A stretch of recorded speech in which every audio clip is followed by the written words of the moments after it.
Hello everyone guys, किसी viewer ने पूछा है कि नॉर डिड आई का इस्तेमाल हम कहां पर करते हैं गाइस। नॉर डिड आई, सबसे पहले मैं बता दूं कि ये जो है ये नीदर नॉर नहीं है, ये सिर्फ एक नॉर का इस्तेमाल है। अब कैसे करेंगे देखिए।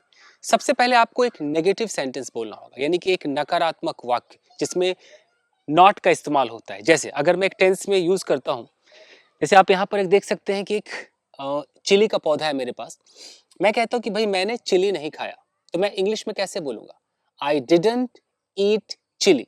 ये मेरा एक नेगेटिव सेंटेंस है। अब यही से मैं बोलूं कि भाई मैंने चिली नहीं खाया, ना ही मैंने, अब मैं यहां से बोल रहा हूं ना ही मैंने गन्ना खाया। ये एक शुगर केन का पौधा है, तो मैंने चिली नहीं खाया, ना ही मैंने गन्ना खाया। अब जैसे आप कहते हो ना ही मैंने गन्ना खाया, वहीं पर आपको लगाना है कि nor did I eat sugar cane. फिर से देख लीजिए, अगर मैं कहता हूं कि भाई मैंने मैंगो नहीं खाया, ये मैंगो का पौधा है, मैं कहता हूं भाई मैंने मैंगो नहीं खाया, आई did not eat a mango. हो गया। अब यहीं से मैं जोड़ता हूं ना ही मैंने एप्पल खाया। अब मैं क्या बोलूंगा? Nor did I eat an apple. तो ये जो नॉर डिड आई का इस्तेमाल हम कैसे करते हैं, और सिर्फ डिड आई नहीं है, नॉर का इस्तेमाल जब आप करते हो तो किसी भी टेंस में कर सकते हो। जैसे अगर मैं कह रहा हूं कि गाइस मैं मार्केट नहीं जाऊंगा, मैं मार्केट नहीं जाऊंगा, I will not go to market, ये नेगेटिव सेंटेंस है।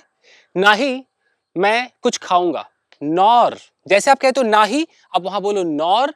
अब कुछ खाऊंगा, अब ये फ्यूचर टेंस है, उसका हेल्पिंग वर्ब यहां पर नॉर के बगल में लगाओ, nor will I eat anything. यानी कि जब आप नॉर का इस्तेमाल करेंगे तो नॉर के बगल में जैसा टेंस है वैसा हेल्पिंग वर्ब लगाना पड़ेगा, चाहे वो डिड हो, चाहे वो विल हो, वो इज आर एम कुछ भी हो सकता है। जैसे वो मुझसे बात नहीं कर रही है, she is not talking to me, ना ही वो मुझे देख रही है, nor is she looking at me. कुछ बात समझ में आ रही है गाइस? कोई भी टेंस उठा लीजिए। ओके, मेरा दोस्त मेरे घर नहीं आता है, प्रेजेंट इंडेफिनिट टेंस है।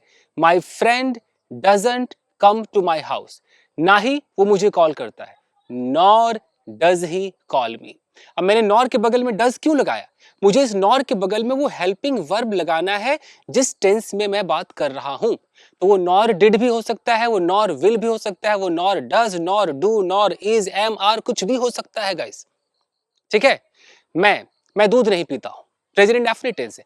आई डोंट ड्रिंक मिल्क, ना ही मैं चाय पीता हूं, nor do I take tea. बताइए समझ में आ रहा है गाइस? तो नॉर का इस्तेमाल कैसे हम करेंगे? सबसे पहले एक नेगेटिव सेंटेंस होना चाहिए, किसी भी टेंस में हो सकता है। एक दो एग्जांपल्स और ले लेते हैं। जैसे अगर मैं कहता हूं कि भाई, जैसे आप यहां पर एक ग्रीन चिली देख रहे हैं, ये देखिए, मैं कहता हूं भाई मैं ग्रीन चिली नहीं खाता हूं, I don't eat green chillies. Okay, ना ही मैं नमक खाता हूं, nor do I take salt या ईट सॉल्ट। क्लियर समझ में आ रहा है? ओके, मैं भाई पौधों को पानी नहीं देता हूं, I don't water the plants. ना ही मैं अपने गार्डन में आता हूं, nor do I come to my garden. तो आप कुछ भी सोचिए। ओके, जैसे कि भाई किसी ने बोला कि भाई आज मैंने नाश्ता नहीं किया यार, नेगेटिव सेंटेंस है। I did not take breakfast today. ना ही मैंने कोई फ्रूट खाया, nor did I eat any fruit. So clear है? यही था आपका नॉर का इस्तेमाल। आई होप कि आपके समझ में आया होगा दोस्तों। तो बस आज के लिए इतना ही, मिलते हैं अगले एपिसोड में। Till then take care, keep practising and have fun. अगर आप नए हैं तो मेरे चैनल को अभी सब्सक्राइब करके जुड़ जाइए, बहुत कुछ सीखने को मिलेगा, खासकर situational English guys, situational English. मिलते हैं गाइस, थैंक यू।